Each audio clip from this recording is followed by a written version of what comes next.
ಓಂ ಶಾಂತಿ. ಇಂದಿನ ಮುರಳಿ ದಿನಾಂಕ 7/1/2025.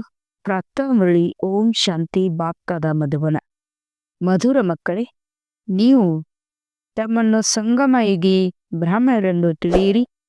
ಆಗ ಸತ್ಯಯುಗಿ ವೃಕ್ಷವು ಕಾಣಿಸುತ್ತದೆ ಮತ್ತು ಅಪಾರ ಖುಷಿಯಲ್ಲಿರುತ್ತೀರಿ. ಪ್ರಶ್ನೆ: ಯಾರು ಜ್ಞಾನದ ಅಧಿರುಚಿಯುಳ್ಳ ಮಕ್ಕಳಿದ್ದಾರೆಯೋ ಅವರ ಲಕ್ಷಣವೇನಾಗಿದೆ? ಉತ್ತರ: ಅವರು ಪರಸ್ಪರ ಜ್ಞಾನದ ಮಾತುಗಳನ್ನೇ ಮಾತನಾಡುತ್ತಾರೆ. ಪರಚಿಂತನೆ ಎಂದೂ ಮಾತನಾಡುವುದಿಲ್ಲ. ಏಕಾಂತದಲ್ಲಿ ಹೋಗಿ ವಿಚಾರ ಸಾಗರ ಮಂಥನ ಮಾಡುತ್ತಾರೆ. ಪ್ರಶ್ನೆ: ಈ ಸೃಷ್ಟಿ ನಾಟಕದ ಯಾವ ರಹಸ್ಯವನ್ನು ನೀವು ಮಕ್ಕಳೇ ಅರಿತುಕೊಂಡಿದ್ದೀರಿ? ಉತ್ತರ: ಈ ಸೃಷ್ಟಿಯಲ್ಲಿ ಒಬ್ಬ ಶಿವತಂದೆಯ ವಿನ ಮತ್ಯಾವುದೇ ವಸ್ತು ಸ್ಥಿರವಲ್ಲ. ಹಳೆ ಪ್ರಪಂಚದ ಆತ್ಮಗಳನ್ನು ಹೊಸ ಪ್ರಪಂಚದಲ್ಲಿ ಕರೆದುಕೊಂಡು ಹೋಗಲು ಯಾರಾದರೂ ಬೇಕಲ್ಲವೇ? ಈ ನಾಟಕದ ರಹಸ್ಯವನ್ನು ನೀವು ಮಕ್ಕಳೇ ಅರಿತುಕೊಂಡಿದ್ದೀರಿ. ಓಂ ಶಾಂತಿ. ಆತ್ಮೀಯ ಮಕ್ಕಳ ಪ್ರತಿ ಪುರುಷೋತ್ತಮ ಸಂಗಮಿಗದಲ್ಲಿ ಬರುವ ಮಕ್ಕಳಿಗೆ ತಂದೆಯು ತಿಳಿಸುತ್ತಿದ್ದಾರೆ. ಮಕ್ಕಳು ಇದನ್ನು ತಿಳಿದುಕೊಂಡಿದ್ದೀರಿ. ನಾವು ಬ್ರಾಹ್ಮಣರಾಗಿದ್ದೇವೆ. ತಮ್ಮನ್ನು ಬ್ರಾಹ್ಮಣರೆಂದು ತಿಳಿಯುತ್ತೀರೋ ಅಥವಾ ಇದನ್ನು ಮರೆತು ಹೋಗುತ್ತೀರೋ? ಬ್ರಾಹ್ಮಣರಿಗೆ ತಮ್ಮ ಕುಲವು ಮರೆತು ಹೋಗುವುದಿಲ್ಲ. ಅಂದ ಮೇಲೆ ನಿಮಗೂ ಸಹ ಇದು ಅವಶ್ಯವಾಗಿ ನೆನಪಿರಬೇಕು. ನಾವು ಬ್ರಾಹ್ಮಣರಾಗಿದ್ದೇವೆ. ಒಂದು ಮಾತು ನೆನಪಿದ್ದರೂ ಸಹ ದೋಣಿಯು ಪಾರಾಗುವುದು. ಸಂಗಮಯುಗದಲ್ಲಿ ನೀವು ಹೊಸ ಹೊಸ ಮಾತುಗಳನ್ನು ಕೇಳುತ್ತೀರಿ.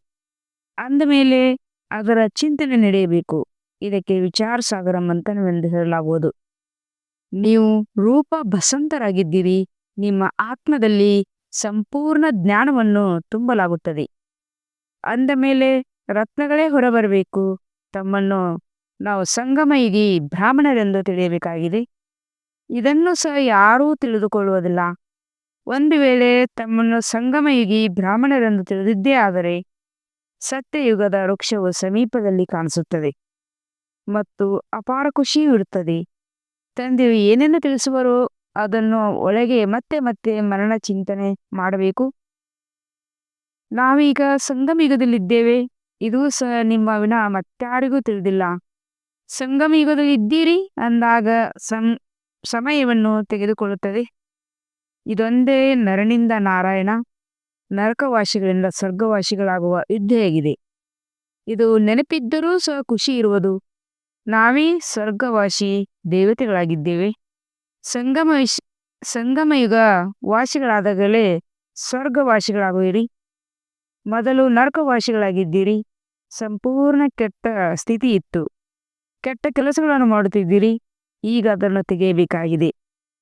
ಮನುಷ್ಯರಿಂದ ದೇವತೆ ಸ್ವರ್ಗವಾಸಿಗಳಾಗಬೇಕಾಗಿದೆ. ಯಾರ ಸ್ತ್ರೀ ಆದರೂ ಸಾವನ್ನಪ್ಪಿದರೆ ಕೇಳಿ, ನಿಮ್ಮ ಸ್ತ್ರೀ ಎಲ್ಲಿದ್ದಾರೆ? ಅದಕ್ಕೆ ಅವರು ಸ್ವರ್ಗವಾಸಿಗಳಾದರೆಂದು ಹೇಳುತ್ತಾರೆ. ಸ್ವರ್ಗವೆಂದರೇನು ಎನ್ನುವುದೇನೂ ಸಹ ಅವರು ತಿಳಿದುಕೊಂಡಿಲ್ಲ. ಒಂದು ವೇಳೆ ಸ್ವರ್ಗವಾಸಿಯಾಗಿದ್ದರೆ ಇನ್ನೂ ಖುಷಿಯಾಗಬೇಕಲ್ಲವೇ? ಈಗ ನೀವು ಮಕ್ಕಳು ಈ ಮಾತುಗಳನ್ನು ಅರಿತುಕೊಂಡಿದ್ದೀರಿ. ಈಗ ಒಳಗೆ ವಿಚಾರ ನಡೆಯಬೇಕು. ನಾವೀಗ ಸಂಗಮಯುಗದಲ್ಲಿದ್ದೇವೆ. ಪಾವನರಾಗುತ್ತಿದ್ದೇವೆ. ತಂದೆಯಿಂದ ಸ್ವರ್ಗದ ಆಸ್ತಿಯನ್ನು ತೆಗೆದುಕೊಳ್ಳುತ್ತಿದ್ದೇವೆ. ಇದನ್ನು ಪದೇ ಪದೇ ಸ್ಮರಣೆ ಮಾಡಬೇಕು, ಮರೆಯಬಾರದು. ಆದರೆ ಮಾಯು ಮರೆಸಿ ಒಮ್ಮೆಲೆ ಕಲಿಯುಗಗಳನ್ನಾಗಿ ಮಾಡಿಬಿಡುತ್ತದೆ. ಹೇಗೆ ಸಂಪೂರ್ಣ ಕಲಿಯುಗದರ ತರಹ ಚಟುವಟಿಕೆಗಳು ನಡೆಯುತ್ತವೆ. ಆ ಖುಷಿಯು ನಶೆಯು ಇರುವುದಿಲ್ಲ. ಚೆಹರೆಯು ಶಹವಾದಂತೆ ಇರುತ್ತದೆ. ತಂದೆಯೂ ಸಹ ತಿಳಿಸುತ್ತಾರೆ, ಎಲ್ಲರೂ ಕಾಮಚಿತೆಯ ಮೇಲೆ ಕುಳಿತು ಸುಟ್ಟು ಶವಗಳಾಗಿ ಬಿಟ್ಟಿದ್ದಾರೆ.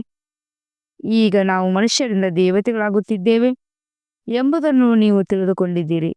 ಅಂದ ಮೇಲೆ ಆ ಖುಷಿ ಇರಬೇಕಲ್ಲವೇ? ಆದ್ದರಿಂದ ಗಾಯನವೂ ಇದೆ. ಅತೀಂದ್ರಿಯ ಸುಖವನ್ನು ಗೋಪಿಕೆಯರಿಂದ ಕೇಳಿ. ನೀವು ನಿಮ್ಮ ಹೃದಯದೊಂದಿಗೆ ಕೇಳಿಕೊಳ್ಳಿ. ನಾವು ಆ ಸುಖದ ಅನುಭೂತಿಯಲ್ಲಿರುತ್ತೇವೆಯೇ? ನೀವು ಈ ಈಶ್ವರೀಯ ಮೆಷಿನ್ ಆಗಿದ್ದೀರಿ. ಈಶ್ವರೀಯ ಮೆಷಿನ್ ಯಾವ ಕೆಲಸ ಮಾಡುತ್ತದೆ? ಮೊದಲು ಶೂದ್ರರಿಂದ ಬ್ರಾಹ್ಮಣರು, ಬ್ರಾಹ್ಮಣರಿಂದ ದೇವತೆಗಳನ್ನಾಗಿ ಮಾಡುತ್ತದೆ. ನಾವು ಬ್ರಾಹ್ಮಣರಾಗಿದ್ದೇವೆಂಬುದನ್ನು ಮರೆಯಬಾರದು. ಆ ಬ್ರಾಹ್ಮಣರಂತೂ ನಾವು ಬ್ರಾಹ್ಮಣರಾಗಿದ್ದೇವೆ ಎಂದು ಬಹುಬೇಗನೆ ಹೇಳಿಬಿಡುತ್ತಾರೆ. ಅವರು ಕುಕವಂಶಾಳಿಯಾಗಿದ್ದಾರೆ, ನೀವು ಮುಖವಂಶಾವಳಿಯಾಗಿದ್ದೀರಿ.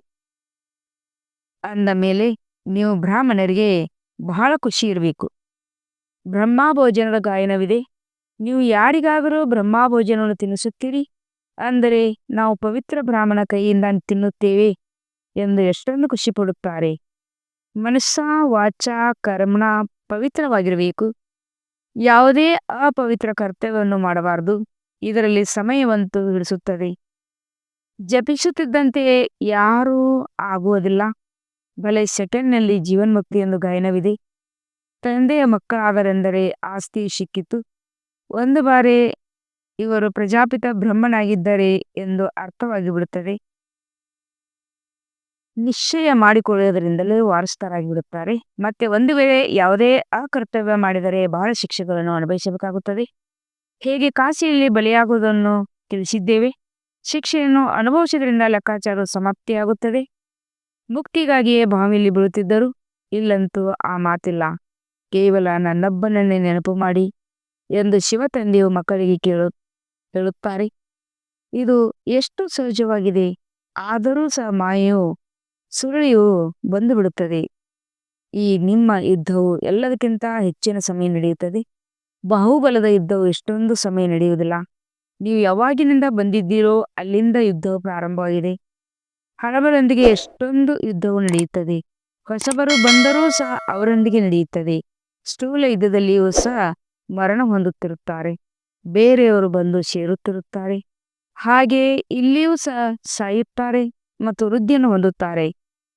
ವೃಕ್ಷವಂತೂ ದೊಡ್ಡದಾಗಲೇಬೇಕು. ತಂದೆಯು ಮಧುರಾತಿ ಮಧುರ ಮಕ್ಕಳಿಗೆ ತಿಳಿಸುತ್ತಾರೆ. ಮಕ್ಕಳೇ, ಇದು ನೆನಪಿರಬೇಕು.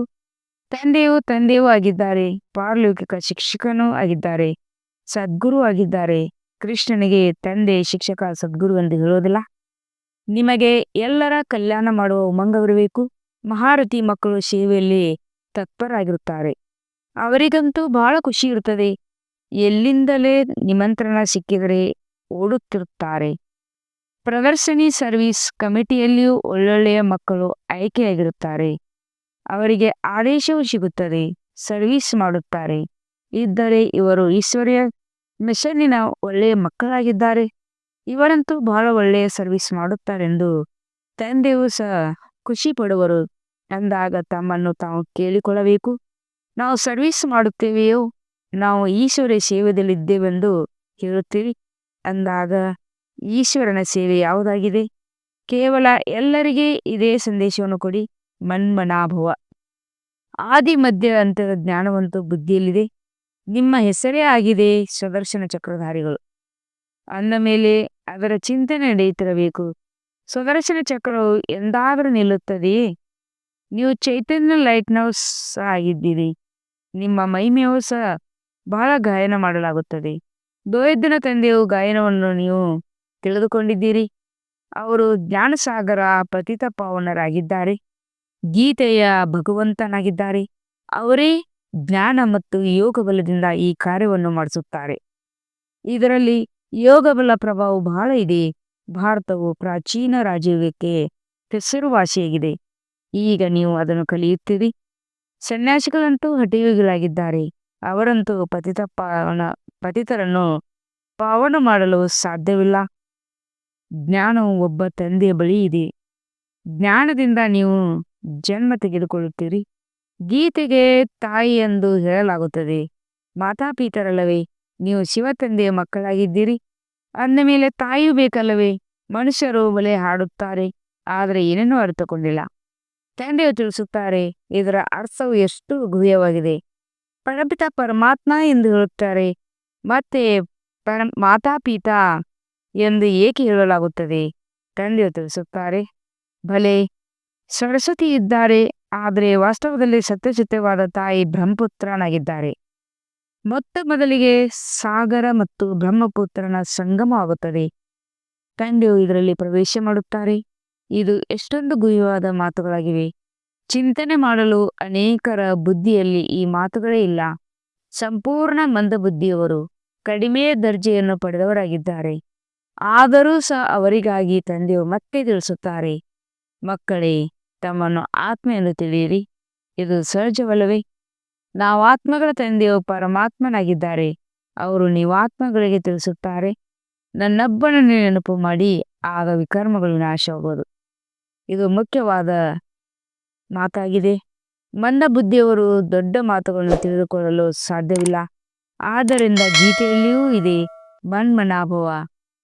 ಬಾಬಾ ನೆನಪಿನ ಯಾತ್ರೆಯು ಬಹಳ ಕಷ್ಟವಿದೆ. ಪದೇ ಪದೇ ಮರೆತು ಹೋಗುತ್ತೇವೆ. ಯಾವುದಾದರೂ ಒಂದು ವಿಚಾರದಲ್ಲಿ ಸೋಲುತ್ತೇವೆಂದು ಎಲ್ಲರಿಗೂ ತಂದೆಗೆ ಪತ್ರವನ್ನು ಬರೆಯುತ್ತಾರೆ. ಇದು ಮಾಯೆ ಮತ್ತು ಈಶ್ವರನ ಮಕ್ಕಳ ಮಲ್ಲ ಯುದ್ಧವಾಗಿದೆ. ಇದರ ಬಗ್ಗೆ ಯಾರಿಗೂ ತಿಳಿದಿಲ್ಲ. ಈಗ ಮಾಯೆಯ ಮೇಲೆ ಜಯ ಗಳಿಸಿ ಕರ್ಮಾತೀತ ಸ್ಥಿತಿಯಲ್ಲಿ ಹೋಗಬೇಕಾಗಿದೆ. ಮತ್ತೆ ಮೊದಲಿಗೆ ನೀವು ಕರ್ಮ ಸಂಬಂಧದಲ್ಲಿ ಬಂದಿದ್ದೀರಿ. ಅದರಲ್ಲಿ ಬರುತ್ತಾ ಬರುತ್ತಾ ಅರ್ಧ ಕಲ್ಪದ ನಂತರ ನೀವು ಕರ್ಮ ಬಂಧನದಲ್ಲಿ ಬಂದುಬಿಟ್ಟಿದ್ದೀರಿ. ಮೊದಲಿಗೆ ನೀವು ಪವಿತ್ರ ಆತ್ಮಗಳಾಗಿದ್ದೀರಿ. ಸುಖದ ಕರ್ಮ ಬಂಧನದಲ್ಲಿ, ದುಃಖದ ಕರ್ಮ ಬಂಧನದಲ್ಲಿ ಇರಲಿಲ್ಲ. ಸುಖದ ಸಂಬಂಧದಲ್ಲಿ ಬಂದಿರಲಿಲ್ಲ.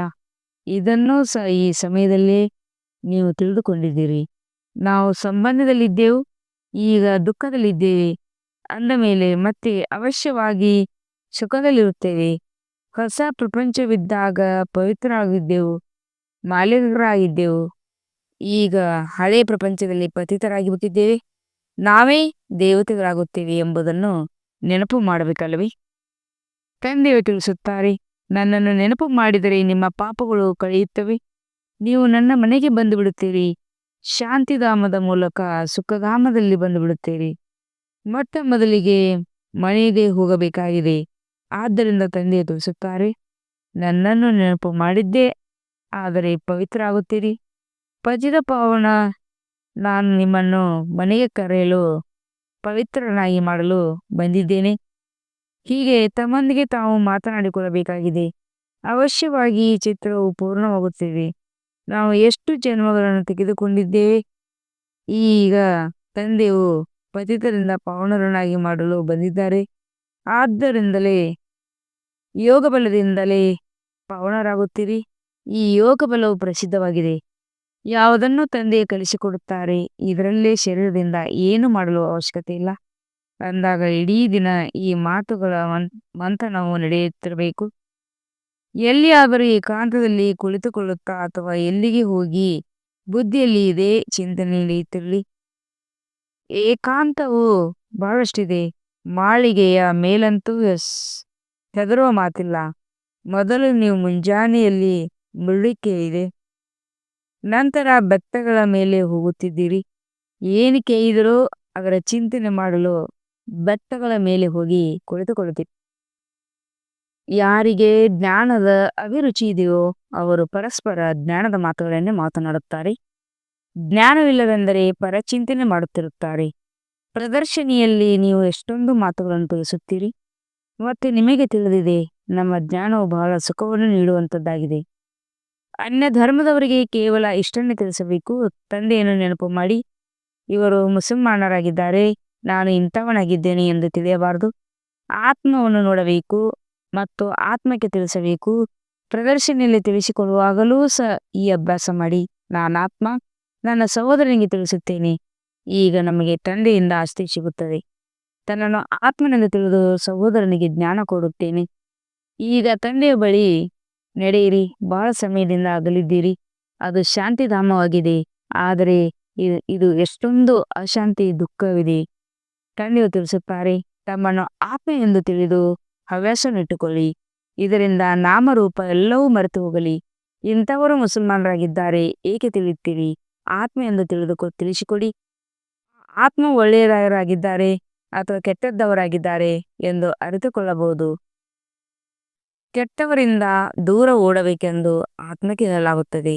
ಈಗ ನೀವು ಬೇಹದ್ದಿನ ತಂದೆಯ ಮಕ್ಕಳಾಗಿದ್ದೀರಿ. ಇಲ್ಲಿ ಪಾತ್ರವನ್ನು ಅಭಿನಯಿಸಿದ್ದೀರಿ.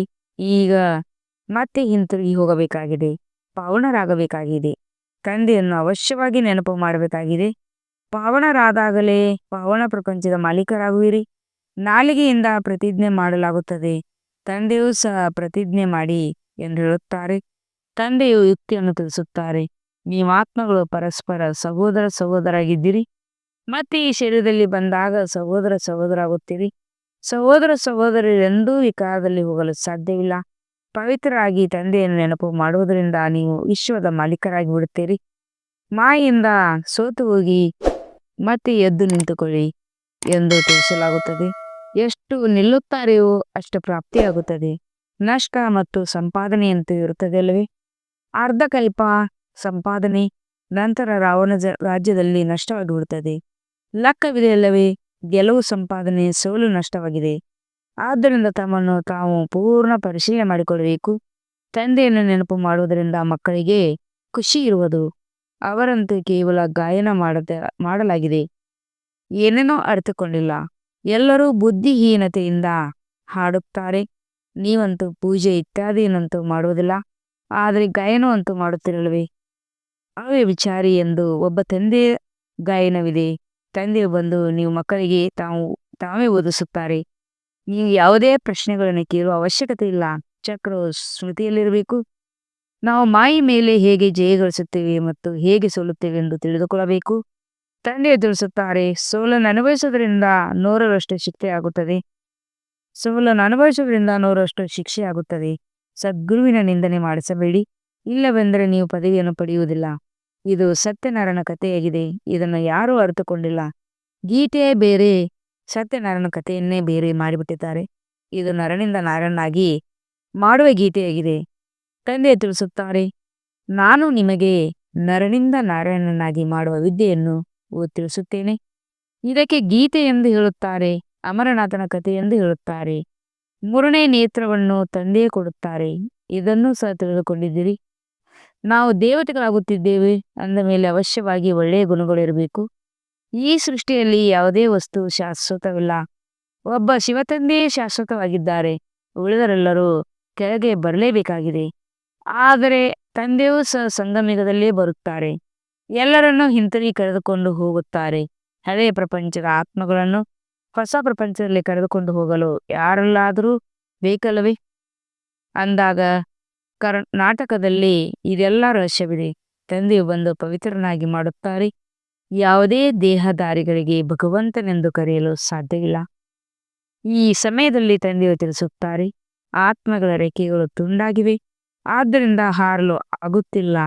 ತಂದೆಯು ಬಂದು ಮತ್ತೆ ಜ್ಞಾನ ಯೋಗದ ರೆಕ್ಕೆಗಳನ್ನು ಕೊಡುತ್ತಾರೆ. ಯೋಗ ಬಲದಿಂದ ಪಾಪಗಳು ಭಸ್ಮವಾಗುತ್ತವೆ. ಪುಣ್ಯಾತ್ಮರಾಗುತ್ತೀರಿ. ಮೊದಲು ಪರಿಶ್ರಮ ಪಡಬೇಕು. ಆದ್ದರಿಂದ ತಂದೆಯು ತಿಳಿಸುತ್ತಾರೆ, ನನ್ನೊಬ್ಬನನ್ನು ನೆನಪು ಮಾಡಿ ಚಾರ್ಟ್ ಮಾಡಿ.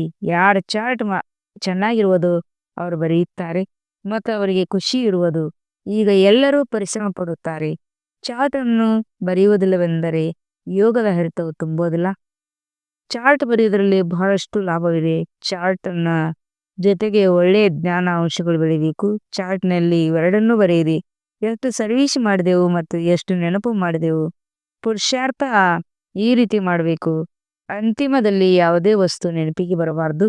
ತಮ್ಮನ್ನು ಆತ್ಮನೆಂದು ತಿಳಿದು ಪುಣ್ಯಾತ್ಮರಾಗುವ ಪರಿಶ್ರಮ ಪಡಬೇಕಾಗಿದೆ. ಒಳ್ಳೆಯದು. ಮದರಾದಲ್ಲಿ ಹೋಗಿ ಮರಳಿ ಸಿಕ್ಕಿರುವಂಥ ಮಕ್ಕಳಿಗೆ ಪ್ರೀತಿಯ ಮಾರ್ತೀತ ಬಾಪ್ತದರ ನೆನಪು, ಪ್ರೀತಿಯ ನಮಸ್ತೆ. ಆತ್ಮೀಯ ಮಕ್ಕಳಿಗೆ ಆತ್ಮೀಯ ತಂದೆಯ ನಮಸ್ತೆ. ಧಾರಣೆಗಾಗಿ ಮುಖ್ಯ ಸಾರ: ಏಕಾಂತದಲ್ಲಿ ಜ್ಞಾನದ ಮನನ ಚಿಂತನೆ ಮಾಡಬೇಕಾಗಿದೆ. ನೆನಪಿನ ಯಾತ್ರೆಯಲ್ಲಿದ್ದು ಮಾಯೆ ಮೇಲೆ ಜಯಗಳಿಸಿ ಕರ್ಮಾತೀತ ಸ್ಥಿತಿಯನ್ನು ಹೊಂದಬೇಕಾಗಿದೆ. ಯಾರಿಗಾದರೂ ಜ್ಞಾನವನ್ನು ತಿಳಿಸುವ ಸಮಯದಲ್ಲಿ ಬುದ್ಧಿಯಲ್ಲಿರಲಿ, ನಾವು ಆತ್ಮಗಳು ನಮ್ಮ ಸಹೋದರರಿಗೆ ಜ್ಞಾನವನ್ನು ತಿಳಿಸುತ್ತೇನೆ. ನಾನು ರೂಪ ದೇಹ ಎಲ್ಲವೂ ಮರೆತು ಹೋಗಿರಿ. ಪವನರಾಗುವ ಪ್ರತಿಜ್ಞೆ ಮಾಡಿ, ಪವನರಾಗಿ ಪವನ ಪ್ರಪಂಚದ ಮಾಲೀಕರಾಗಿ. ವರದಾನ: ಸ್ವಯಂನ ಪ್ರತಿ ಇಚ್ಛಾ ಮಾತ್ರ ಅವಿದ್ಯೆಯಾಗಿ ತಂದೆಯ ಸಮಾನ ಅಖಂಡಗಾನಿ ಪರೋಪಕಾರಿ ಭವ. ಹೇಗೆ ಬ್ರಹ್ಮ ತಂದೆಯ ಸ್ವಯಂನ ಸೇವೆಯಲ್ಲಿ ಕೊಟ್ಟರು, ಸ್ವಯಂ ನಿರ್ಮಾಣರಾಗಿ ಮಕ್ಕಳಿಗೆ ಮಾನ್ಯತೆ ಕೊಟ್ಟರು. ಕಾಮದ ಹೆಸರಿನ ಪ್ರಾಪ್ತಿಯು ತ್ಯಾಗವನ್ನು ಮಾಡಿದರು. ಹೆಸರು ಮರ್ಯಾದೆ ಸ್ಥಾನ ಎಲ್ಲರಲ್ಲಿಯೂ ಪರೋಪಕಾರಿಯಾಗಿದೆ. ತಮ್ಮನ್ನು ತ್ಯಾಗ ಮಾಡಿ ಅನ್ಯರ ಹೆಸರು ಮಾಡಿದರು. ಸ್ವಯಂವನ್ನು ಸದಾ ಸೇವಾಧಾರಿಯಾಗಿಟ್ಟುಕೊಂಡು ಮಕ್ಕಳನ್ನು ಮಾಲೀಕರನ್ನಾಗಿ ಮಾಡಿದರು. ಸ್ವಯಂನ ಸುಖ ಮಕ್ಕಳ ಸುಖದಲ್ಲಿ ಎಂದು ಹೇಳುತ್ತಿದ್ದರು. ಇಂಥ ತಂದೆಯ ಸಮಾನ್ ಇಚ್ಛಾ ಮಾತ್ರ ವಿದ್ಯಾ ಅರ್ಥಾತ್ ಮಸ್ತ್ ಫಕೀರ್ ಅಂದರೆ ಭಿಕ್ಷುಕರಾಗಿ, ಅಖಂಡಗಾನಿ ಪರೋಪಕಾರಿಯಾಗಿ ಆಗ ವಿಶ್ವ ಕಲ್ಯಾಣದಲ್ಲಿ ಕಾರ್ಯದಲ್ಲಿ ತೀವ್ರಗತಿ ಬರುತ್ತದೆ. ಕೇಸ್ ಮತ್ತು ಕಿಸ್ ಅಂದರೆ ಕತೆ ಸಮಾಪ್ತಿಯಾಗಿ ಬಿಡಲಿ. ಸ್ಲೋಗನ್: ಜ್ಞಾನ, ಗುಣ ಮತ್ತು ಧಾರಣೆಯಲ್ಲಿ ಸಿಂಧೂರಾಗಿ, ಸ್ಮೃತಿಯಲ್ಲಿ ಬಿಂದು ಆಗಿ. ತಮ್ಮ ಶಕ್ತಿಶಾಲಿ ಮನಸ್ಸ ಮೂಲಕ ಸಕಾಶ ಕೊಡುವ ಸೇವೆಯನ್ನು ಮಾಡ್ರಿ. ಈಗ ನೀವು ಮಕ್ಕಳು ತಮ್ಮ ಶಕ್ತಿಶಾಲಿಯಾಗಿ ಸಂಕಲ್ಪ ಮೂಲಕ ಸಕಾಶ ಕೊಡಿ. ಬಲಹೀನರಿಗೆ ಬಲ ಕೊಡಿ. ತಮ್ಮ ಪುರುಷಾರ್ಥದ ಸಮಯ ಇನ್ನೊಬ್ಬರಿಗೆ ಸಹಯೋಗ ಕೊಡುವುದರಲ್ಲಿ ತೊಡಗಿಸಿ ಇನ್ನೊಬ್ಬರಿಗೆ ಸಹಯೋಗ ಕೊಡುವುದು, ಅರ್ಥಾತ್ ತಮ್ಮದನ್ನು ಜಮಾ ಮಾಡಿಕೊಳ್ಳುವುದು. ಈಗ ಇಂಥ ಅಲೆ ಹರಡಿಸಿ ಸೈಲೆನ್ಸ್ ಇಲ್ಲ ಸೈಲ್ವೆನ್ಸ್ ಕೊಡುವುದರಲ್ಲಿ ತೆಗೆದುಕೊಳ್ಳುವುದು ಸಮಾವೇಶವಾಗಿದೆ. ಓಂ ಶಾಂತಿ.